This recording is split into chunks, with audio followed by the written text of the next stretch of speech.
Hello guys दोस्तों, नमस्कार। आज बताने वाला हूं जो जन आधार में एड मेंबर की सर्विस है वो बिना ई-केवाईसी के आप यूज कर सकते हैं। जो एड मेंबर होता है वो बिल्कुल आप ई-केवाईसी के बिना भी आप एड मेंबर कर सकते हैं। तो यहाँ पे मैं दिखाने वाला हूं जन आधार की सर्विस। सर्च करेंगे, सर्च करने के बाद एनरोलमेंट पे क्लिक करेंगे यहाँ पे। तो यहाँ पे क्लिक करने के बाद यहाँ पे आपको दिखाई दे रहे हैं एड मेंबर पे क्लिक करना होता है। तो यहाँ पे आप एड मेंबर कर सकते हैं।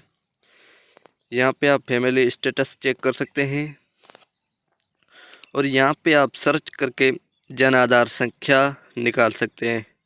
यहाँ पे आप रसीद संख्या डाउनलोड कर सकते हैं। यहाँ पे न्यू एनरोलमेंट कर सकते हैं। तो ये 3 ऑप्शन दिखाई दे रहे हैं, इसमें से आप यूज कर सकते हैं। तो यहाँ पे आपको मैं दिखाने वाला हूँ जो एड मेंबर की सर्विस है वो यहाँ पे काम करते हैं या नहीं करते हैं ई-केवाईसी के बिना। तो यहाँ पे बिल्कुल मैं बिना ई-केवाईसी के करके दिखाने वाला हूँ। एड मेंबर हो रहा है लेकिन बाकी सर्विस आप यूज नहीं कर सकते हैं। तो यहाँ पे आप जैसे इस साइड पे आएंगे तो यहाँ पे 18 साल से ऊपर जो भी नाम है वो यहाँ पे दिखाई देंगे। 18 साल से जो कम है वो यहाँ पे आपको नाम नहीं दिखाई देंगे। तो यहाँ पे आप देख सकते हैं इसमें 3 नाम दिखाई दे रहे हैं, वो 18 साल से ऊपर हैं, इस वजह से सारे 3 नाम दिखाई दे रहे हैं। तो यहाँ पे आप क्लिक करेंगे। क्लिक करने के बाद यहाँ से आप OTP भेज सकते हैं और आइरस भी यूज कर सकते हैं और थंब से भी आप लोग खोल सकते हैं। तो यहाँ पे मैं बायोमेट्रिक के ज़रिए खोलने वाला हूँ। तो यहाँ पे थंब लगने के बाद जैसे यहाँ पे आप देख सकते हैं जो थंब था वो नहीं लगने के वजह से फिर से कैप्चर करेंगे। तो यहाँ पे इसमें एक बहुत बड़ी समस्या आ रही है क्योंकि जो थंब की समस्या होती है। तो यहाँ पे आप इतना प्रोसेस करने के बाद यहाँ पे आपको फ़ोटो को सेलेक्ट करना होता है जो 50 KB के अंदर में होना चाहिए। तो यहाँ पे फिर से फ़ोटो को 50 KB के अंदर करने के बाद यहाँ पे आपको अपलोड करना है। उसके बाद इंग्लिश में नाम दर्ज करना है। जिस बच्चे का आप नाम जोड़ रहे हैं उस बच्चे का आपको इंग्लिश में नाम दर्ज कर लेना है। उसके बाद आपको जो दिखाई दे रहे आगे कॉलम में हिंदी में नाम दर्ज करना है।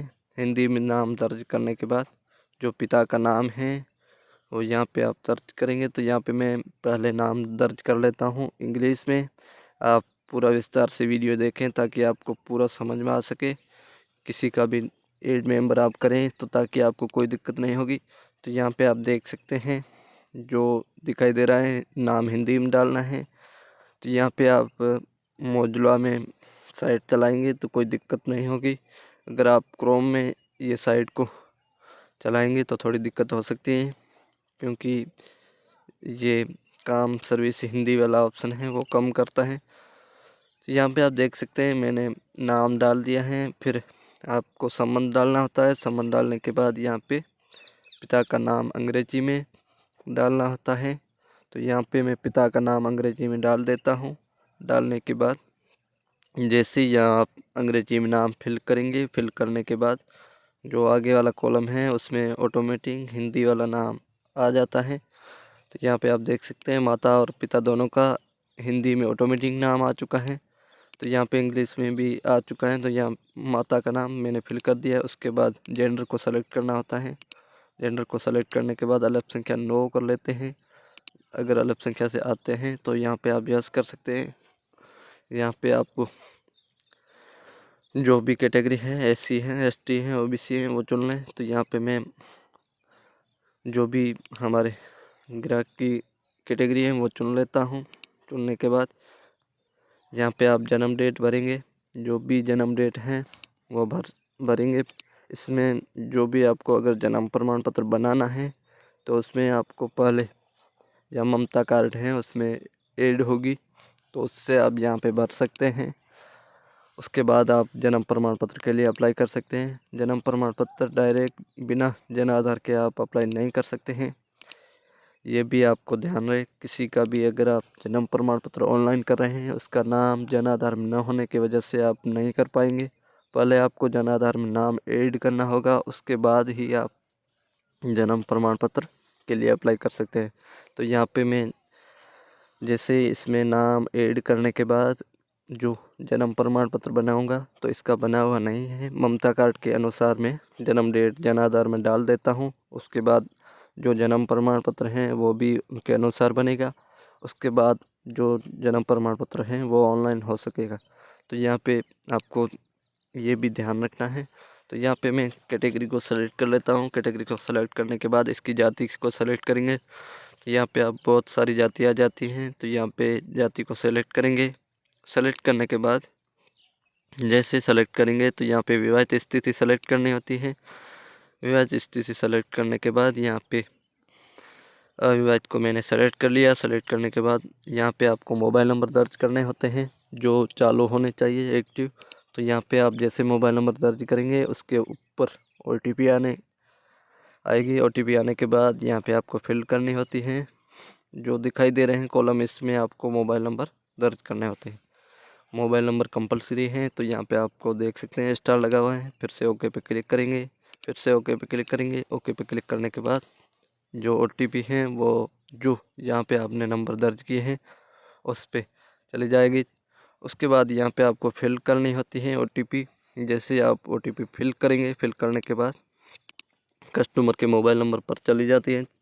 तो यहाँ पे आप दिखाई दे कॉलम, इसमें आपको OTP दर्ज करनी है। उसके बाद वेरीफाई पे क्लिक करनी है। यहाँ पे आप देख सकते हैं OTP वेरीफाई सक्सेसफुल हो चुकी है। तो यहाँ पे इतनी जानकारी भरने के बाद सदस्य जोड़ने पे क्लिक करना होता है।